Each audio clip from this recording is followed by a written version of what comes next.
Fala galera, beleza? Hoje nós vamos dar início aí à nossa playlist de Física 3, né?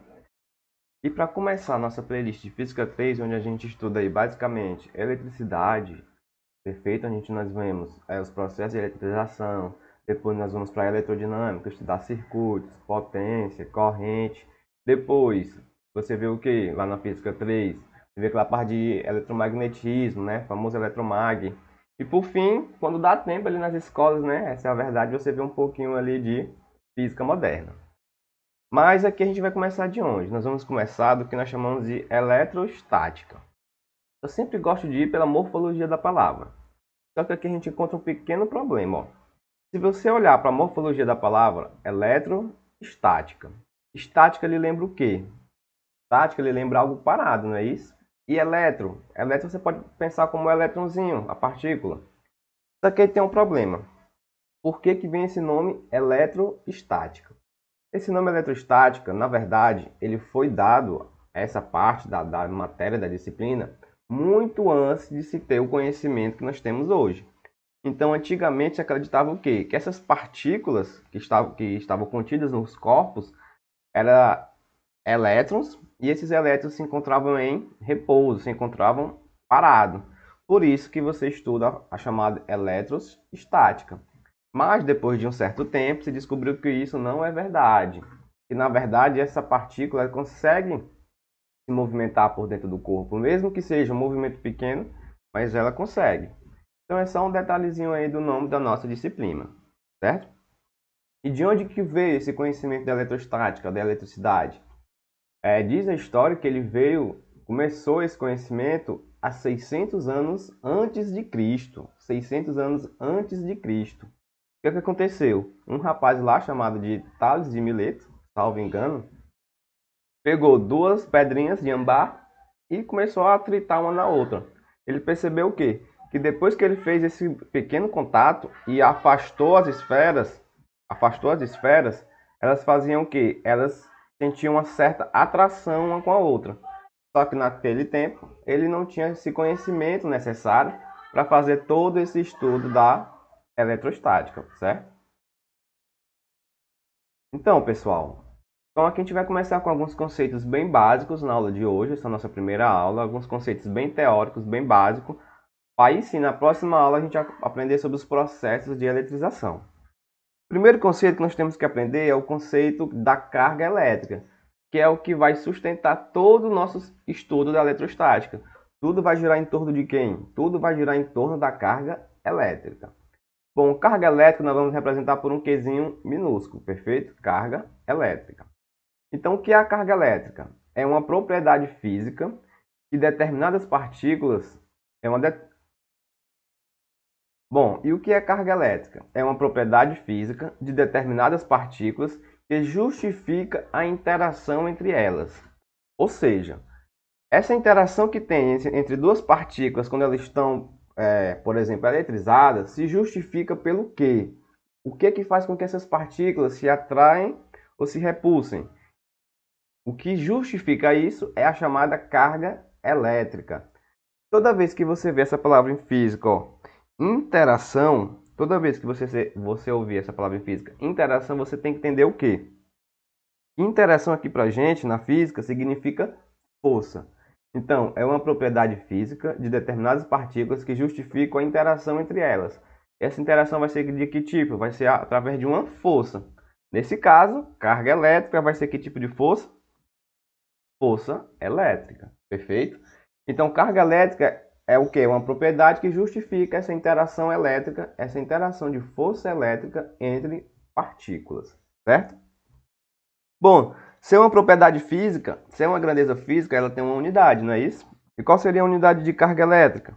No sistema internacional, carga elétrica é medida em Coulomb, em homenagem ao cientista que fez essa parte do estudo. E Coulomb nós vamos representar por uma letra C.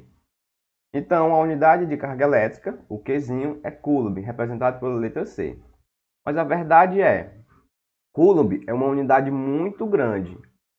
É difícil você encontrar uma carga elétrica que contenha um Coulomb, porque é uma unidade muito, muito grande, um Coulomb. Então, o que é que a gente faz para facilitar nosso estudo? nós utilizamos alguns prefixos, que vem aqui como observação. Nós utilizamos basicamente, os mais utilizados são 3. É o milli, o micro e o nano. Milli, nós vamos representar pelo M, lembra lá de milímetro. Micro, que é como se fosse um Uzinho mais rebuscado, vai representar o micro. E o nano, que é um Nzinho mais puxado, que na verdade é uma letra grega, o eta, vai representar o nano. Então, milli, lembrando lá de milímetro, o milli vai representar o quê? Vai representar que a partícula possui 10 a menos 3 coulomb. Então já é uma unidade bem menor. Dificilmente uma questão vai dizer que uma partícula tem 1 coulomb. Ele sempre vai utilizar esses prefixos. Tem 1 microcoulomb, tem 1 millicoulomb, tem 1 nanocoulomb, certo?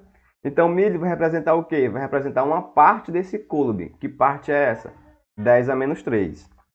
Micro. Micro vai representar aqui que a partícula tem 10 elevado a menos 6 coulomb. E nano. Nano vai me dizer que a partícula tem 10 elevado a menos 19 coulomb, certo? Então essas são algumas características da nossa carga elétrica. Bom, pessoal, outro estudo aqui importante para a gente, no nosso segundo tópico, é a gente entender o que seria um átomo, perfeito? Então fiz aqui uma representação aqui bem chula, né, do que seria um átomo. O átomo é composto de quê?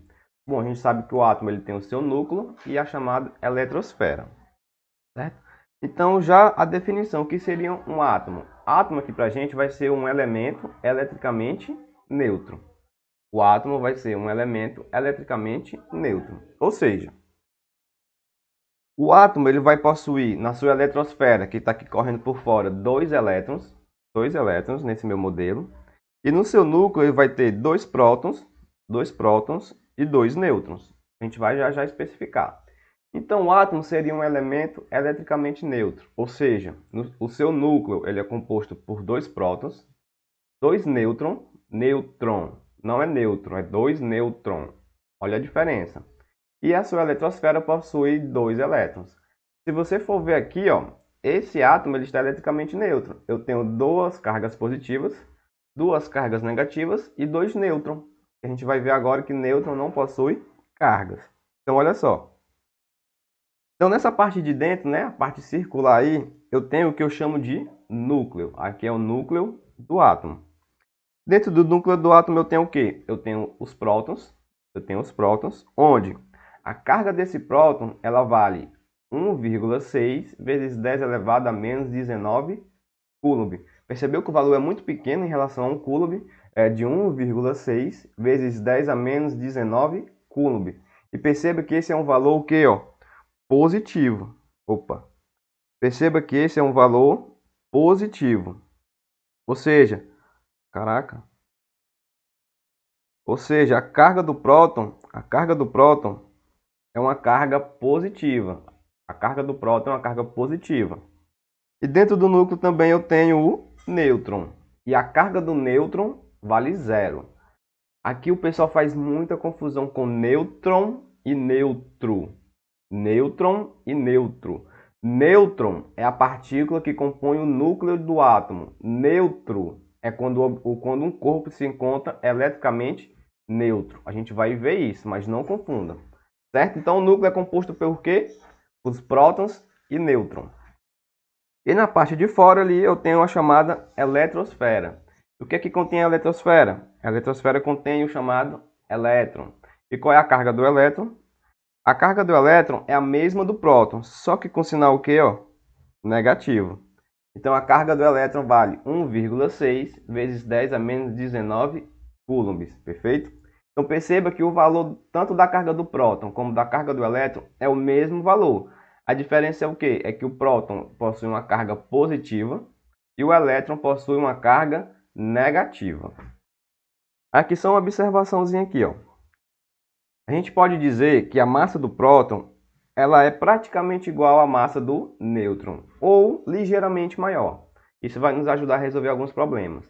A massa do próton ela é ligeiramente maior do que a massa do nêutron, e algumas questões podem considerar até iguais. Porém, entretanto, todavia, a massa do próton ela é muito maior do que a massa do elétron. A massa do próton é muito maior do que a massa do elétron. Então, em alguns problemas que podem envolver prótons e elétrons, nós podemos desconsiderar totalmente a massa do elétron, ok? Fica aí essa observaçãozinha aí. Mas não se preocupe não, que essa observação geralmente as questões trazem para você tratar o problema. Bom, pessoal, a nossa terceiro tópico aqui é chamada da carga elementar. Aqui é uma breve explicação de onde vem aquele valorzinho de 1,6 vezes 10 elevado a menos 19. Porque eu só joguei para vocês, né? A gente vai dar uma melhor trabalhada nele. O que seria então a carga elementar? Carga elementar é a menor quantidade de carga elétrica que se pode encontrar de forma isolada na natureza. Essa palavra é muito importante.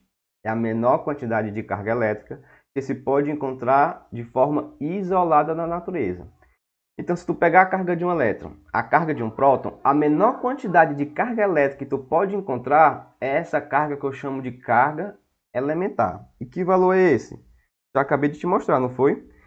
A menor quantidade de carga que tu pode encontrar tanto em um próton como em um elétron é de 1,6 vezes 10 elevado a menos 19.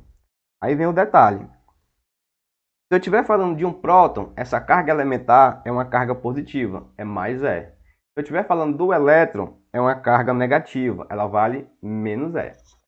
Mas aqui mais algumas observações. Por que essa palavra isolada da natureza é muito importante? É porque a menor carga que tu pode encontrar no próton ou em um elétron é de 1,6 vezes 10 elevado a menos 19.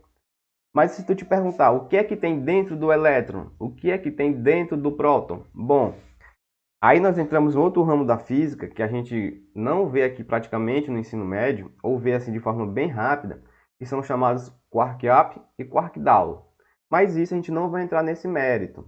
Por quê? Porque aqui nós vamos estar trabalhando com cargas de forma isolada na natureza. Forma isolada. Perfeito? Então essa palavra isolada, ela, como é que eu posso dizer? Ela reduz esse problema de o que tem dentro do próton e o que tem dentro do elétron. Por exemplo, você não pode encontrar uma partícula que possui meio elétron, que possui 2/3 de um elétron. Você sempre vai encontrar esse valor como sendo o menor valor possível dele, 1,6 vezes 10 a menos 19, e a partir daí você só vai ter múltiplos dessa carga elementar. Uma carga elementar, duas cargas elementares, 3, 4, 5. Você não vai ter números quebrados dessa quantidade de prótons e de elétrons. Você não vai ter meio próton e meio elétron. Perfeito? Professor, mas esse número 1,6 vezes 10 a menos 19, ele vem da onde? De onde que surgiu? Na verdade, isso eu só vou te explicar lá na frente, porque a gente precisa de outros conhecimentos sobre eletricidade. Mas caso você seja curioso e já queira pesquisar, ele vem a partir do experimento de Millikan. Experimento de Millikan, são as gotas eletrizadas. Você pode dar uma olhada no YouTube aí. O experimento é bem simples de você compreender. Você só não vai entender muito bem de onde que vai surgir algumas forças elétricas, perfeito? Porque a gente ainda não viu isso. Mas é um experimento bem simples. E esse número de 1,6 vezes 10 a menos 19 veio então de um experimento de laboratório feito por Millikan, o chamado experimento de Millikan, através de gotas eletrizadas. Bom, pessoal, no nosso quarto tópico vamos trabalhar o quê? O que são corpos eletrizados ou o que são corpos carregados. Por quê? Porque a gente sabe que esses corpos são formados de cargas elétricas e essas cargas elétricas são formadas a partir de prótons e elétrons. Aí vem aqui o nosso primeiro detalhe. Você pode anotar no seu caderno como observação. Só quem vai se movimentar na nossa matéria aqui são somente os elétrons, perfeito? Os prótons, eles não se movimentam na nossa matéria, aqui na física, na eletrostática. Os prótons, eles não se movimentam. Só vai encontrar movimento na carga elétrica. Somente a carga elétrica vai entrar em movimento, perfeito? Então vamos entender aqui o que são corpos eletrizados e carregados a partir desse conceito. Eu tenho um corpo aqui onde o número de prótons dele é igual ao número de elétrons, ou seja, ele tem a mesma quantidade de prótons e a mesma quantidade de elétrons. Ora, se a quantidade de prótons e a quantidade de elétrons são iguais e uma é positiva e a outra é negativa, então eu vou dizer que esse corpo se encontra no estado neutro. Neutro. Percebe a diferença do estado neutro para o nêutron? Qual é a diferença? O neutro, ele possui carga. Só que a quantidade de cargas positivas, que são os prótons, é igual à quantidade de cargas negativas, que são o elétron. Isso é um objeto neutro. O que é um objeto nêutron com N no final? O nêutron, ele não possui carga. Então, não confundir neutro com nêutron. Faça um post-it no seu caderno aí, um flashcard. Anote essa observação. Aí agora, no meu segundo objeto, o que aconteceu? Ele tem um número de elétrons maior do que o número de prótons. Mas por que isso aconteceu? Porque eu vim nesse meu objeto e eu coloquei um elétron nele. Eu doei um elétron para ele. Então, esse objeto que antes estava neutro, a gente pode considerar assim, eu fui lá e coloquei um elétron a mais nele. Aí o que acontece? Se eu coloquei um elétron a mais nele, então ele tem um número de elétrons maior do que o número de prótons. Ora, os elétrons não são as cargas negativas, então eu posso afirmar que esse corpo está eletrizado negativamente. Então, quando um corpo ele ganha elétrons e esse número de elétrons passa a ser maior do que o número de prótons, a gente diz que esse corpo está eletrizado negativamente. E o contrário, se eu retirar um elétron, perceba que aqui eu só posso doar elétron ou retirar elétron. Eu não posso mexer nos prótons, porque os prótons eles não se movimentam. Esse detalhe é muito importante. Tem algumas alternativas teóricas que você pode eliminar facilmente se a questão dizer que os prótons se movimentou, foi para um lado, foi para o outro. Isso não existe aqui na nossa matéria. Então, nesse terceiro caso, eu retirei um elétron. O corpo estava neutro e eu fui lá e retirei um elétron. Ora, se eu retirei um elétron, então agora o corpo ficou como? Ele ficou com o número de prótons maior do que o número de elétrons. Então, nesse caso, esse corpo vai estar eletrizado, aqui é positivamente, certo? Então, esse corpo ele vai estar eletrizado aqui, ó, positivamente. Positivamente. Então, a gente vai dizer que esse corpo está carregado de forma positiva, ok? Então, esses são os três tipos de corpos que eu vou encontrar. Um corpo neutro, um corpo eletrizado negativamente quando o número de elétrons é maior do que o número de prótons, e um corpo ele é eletrizado positivamente quando o número de prótons é maior do que o número de elétrons. O número de prótons é maior do que o número de elétrons. Bom, então você percebe aqui que os corpos eles estão nesses processos de ganhar ou perder carga. Ora ele tem mais elétrons, ora ele tem mais prótons. Aí a pergunta é...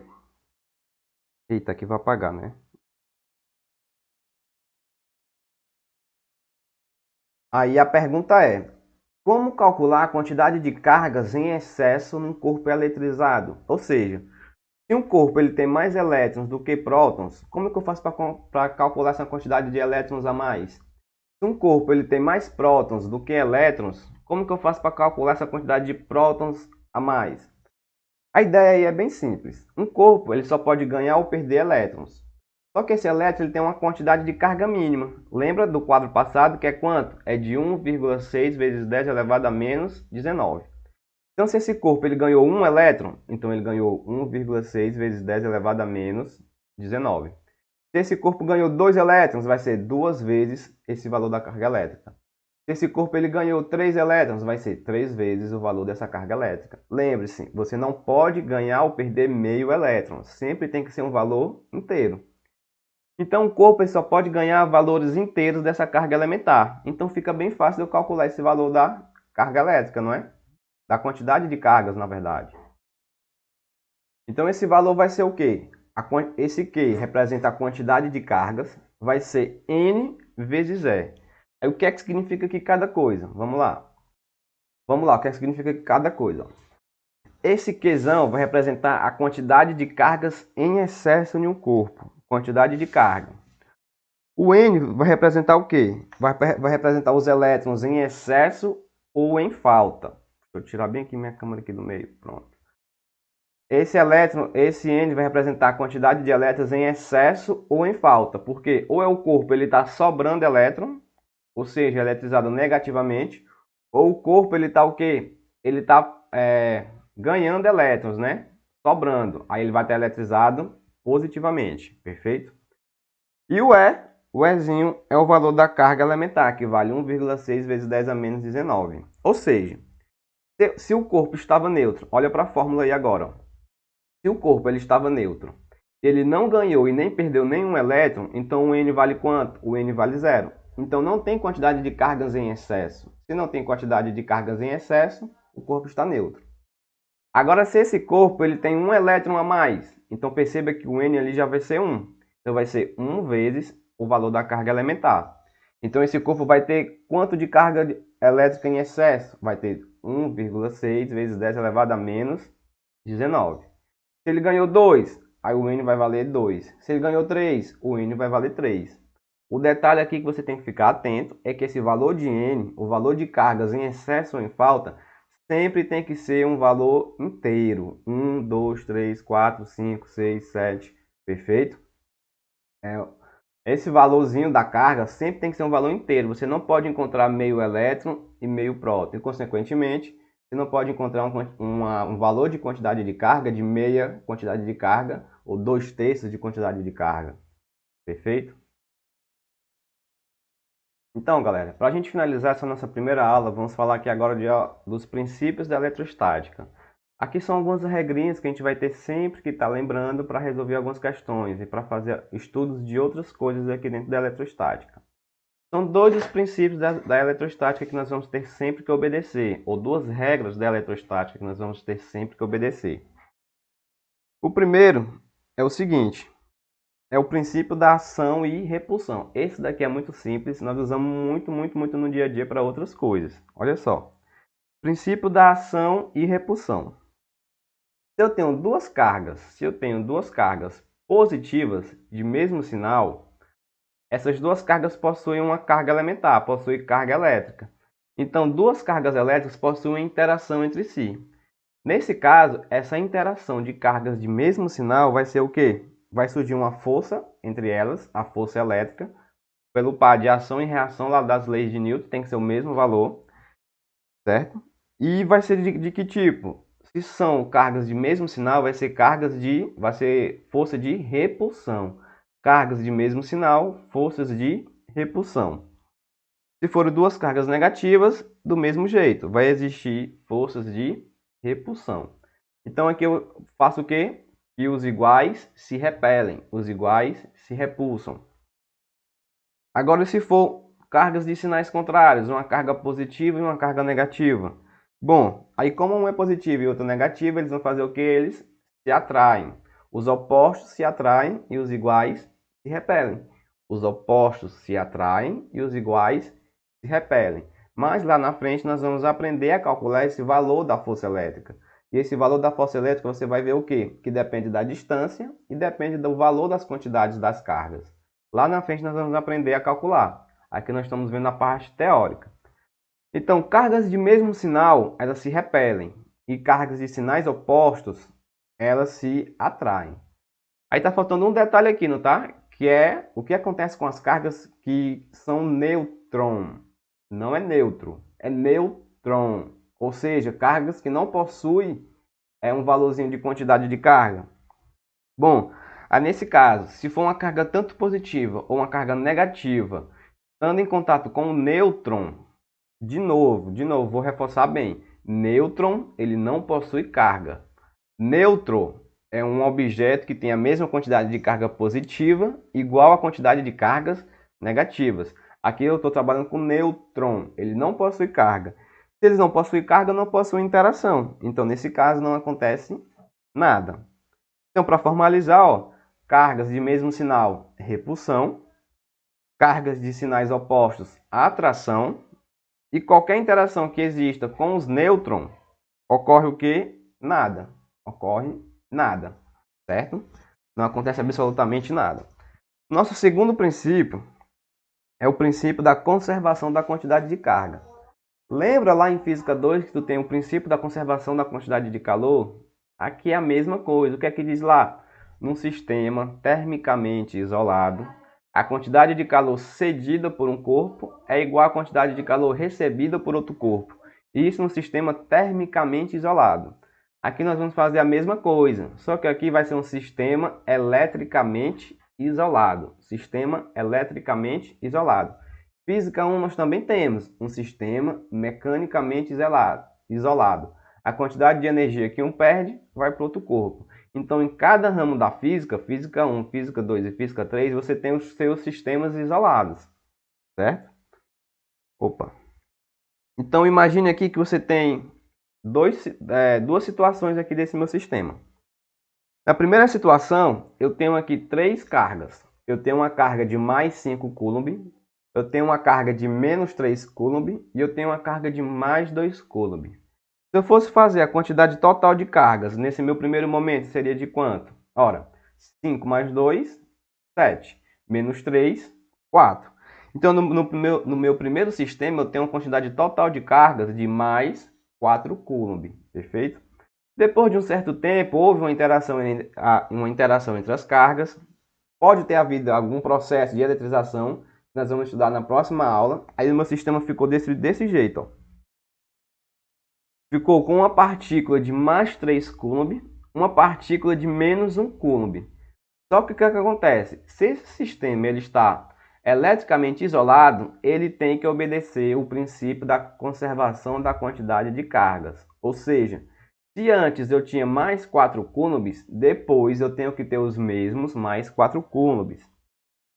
Então, ó, eu vou dizer o quê? Que o somatório da quantidade de carga antes tem que ser igual à quantidade de carga depois. É muito parecido com sistema mecanicamente isolado, só que lá é energia mecânica antes igual a energia mecânica depois, e é igual a um sistema termicamente isolado de física 2, a quantidade de calor antes é igual à quantidade de calor depois, igualzinho.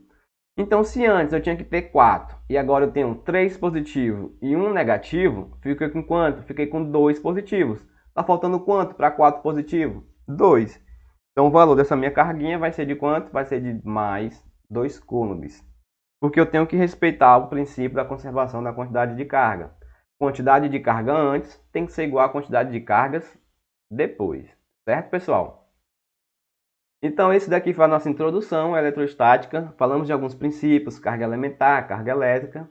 Na nossa próxima aula, vamos trabalhar alguns processos de eletrização. Mas antes, eu vou te falar sobre o que são condutores, processo de indução e polarização. Ok? Tchau, tchau.